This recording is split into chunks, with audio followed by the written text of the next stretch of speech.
అంటే comic expressions ని మనం అయితే చూస్తాం మనము. అండ్ మూవీలో చిన్న చిన్న ఫ్లాస్ అయితే ఉన్నాయి డెఫినెట్లీ. ఇప్పుడు ఫస్ట్ హాఫ్ లో వైవ హర్ష ట్రాక్ అంతగా వర్కౌట్ కాలేదు, నాకేమో బుల్లిరాజు ట్రాక్ కూడా అంతగా నాకు అనిపించలేదు. అండ్ సెకండ్ హాఫ్ లో కూడా అక్కడక్కడ లో అయింది. కానీ ఇది ఒక 15-20 మినిట్స్ రిమైనింగ్ మూవీ అంతా మనకు బాగుంటుంది. ముఖ్యంగా మనం బయటికి వచ్చేసరికి ఒక మంచి హ్యాపీ ఫీలింగ్ తో వస్తాం. అరే మనం చూడాల్సిన చిరంజీవి గానీ మనం చూస్తాము. మంచి కంటెంట్, పండగ మూవీ కదా, కరెక్ట్ పండగ మూవీ కదా. సో మూవీ రెగ్యులర్ టెంప్లెట్ లో ఉన్నప్పటికీ చిరంజీవి గారి స్టైల్ తో చూపించే విధానం అయితే నేను చాలా కొంచెం తులసి విశ్వాసం కలగలిపిన స్టోరీ లాగా రాసుకున్నారు.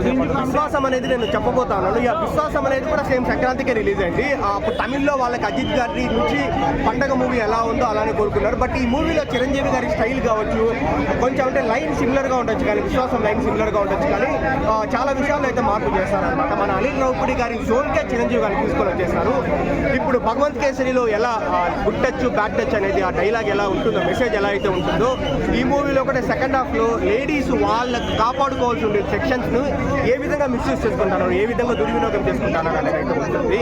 అలాగే అనిల్ రావుపూడి గారు దొరికేస్తారని సోషల్ మీడియా మొత్తం నెగిటివిటీ చేస్తున్నారు. అలా దొరికారేమన్నా? 100% దొరకలేదు. ఇంకా నాకైతే సంక్రాంతికి వస్తున్న మూవీనే నాకు కొంచెం అంటే నాకు డాకు మహారాజు చాలా బాగా నచ్చింది. అసలు నాకు క్రింజ్ అనిపించింది. కానీ ఈ మూవీ ఏదో ఒక 15 మినిట్స్ అలా ఉంటుంది అంతే. కానీ రిమైనింగ్ మూవీ అంతా కూడా మనకు బాగుంటుంది. ఓవరాల్ గా పండుగ movie bro.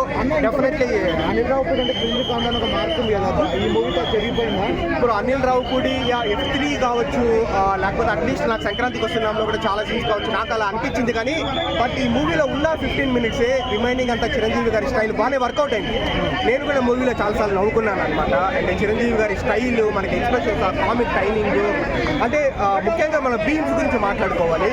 Boss is back అని ఆ బాస్ బీజిఎం ఏదైతే వస్తున్నారో అయితే మూవీ బాస్ సెట్ అయింది. ఇప్పుడు అన్డౌటెడ్లీ పండుగ మూవీ హ్యాపీగా వెళ్ళి అందరూ చూడండి. మనశంకర్ వరప్రసాద్ గారే సంక్రాంతి పొంగల్ గేమ్ మంచి మూవీ, ఫ్యామిలీ మొత్తం చూడాల్సిన movie.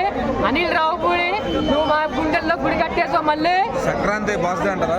Boss Anil Ravipudi best combination చిరంజీవిది. నెక్స్ట్ పొంగల్ కూడా ఇలా రావాలని కోరుకుంటున్నాం. Thank you.